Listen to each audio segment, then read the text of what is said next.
Good morning, Stony Brook. My name is Amit Ben-Bassad. I'm Abraham Clemens. Welcome back to Newsbreak, and here are today's top stories. U.S. stocks are falling today, a day after a historic spike in trading, as investors react to ongoing trade tensions. The decline came a day after President Trump reversed some tariffs on global imports. In turn, the European Union is announcing a 90-day pause on its retaliatory tariffs. But the U.S.-China trade conflict continues. Trump kept tariffs on most imports, including autos, steels, and aluminum, but he increased tariffs on China's goods to 125% this week. China responded by raising tariffs on U.S. imports to 84%. Trump said that he's waiting to hear from Chinese President Xi Jinping to discuss a possible deal. China said it's open to talks, but won't negotiate under pressure. Economists are warning that the tariffs can lead to a higher inflation and slower growth once fully implemented. Federal officials are revoking visas from nearly 300 international students. Secretary of State Marco Rubio cited pro-Palestinian activism, criminal convictions, and DUI convictions as some of the reasons for the action. The move aims to reduce the number of immigrants, both legal and undocumented, and force universities to crack down on anti-Semitism. These students are attending multiple different universities, including Harvard and Stanford. Without student visas, these students must leave the United States or risk being detained and deported by Immigration and Customs Enforcement.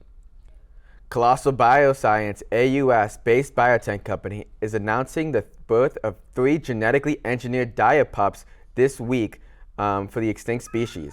The company claims Romulus, Remus, and Eccleses are the first successful de-extinct species on the planet. The direwolves, which went extinct over 10,000 years ago, were reborn using a 72,000-old skull and a 13,000-year-old tooth. The achievement, however, has sparked serious debate among the scientific community, with many experts saying they are not true direwolves. Beth Shapiro, the Colossus chief science officer, stated that the company intends to create functional copies and not 100% identical ones. Regardless, the 3 direwolves are living their best lives at a 2,000-acre undisclosed site where they are being monitored by security personnel, drones, and camera feeds.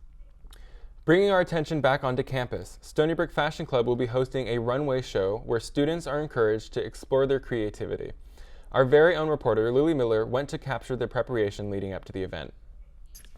The Student Activity Center, located at the heart of Stony Brook University campus, is a hub for student-led events. These events often go late into the night, bringing large groups of students together. On March 26, starting at 7 p.m., Stony Brook's Fashion Club held a Modeling 101 workshop for experienced and inexperienced students alike. The event allowed for models to perfect their walks, for stylists to get to know their models, and for anyone and everyone to have their very own photo shoot.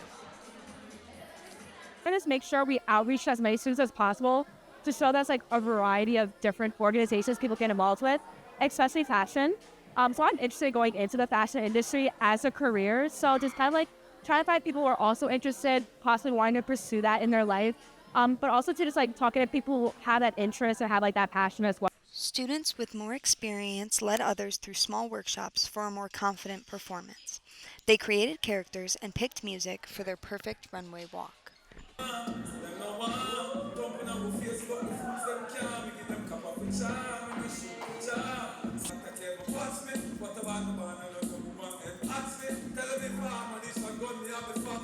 like every time we come to campus, it's really exciting to just like feel excited and do something crazy for the night. To shit like a campus that's more like sciencey.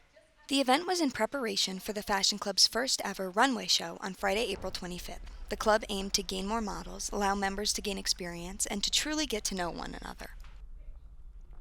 Mark your calendars for Friday, April 25th to see these models at work.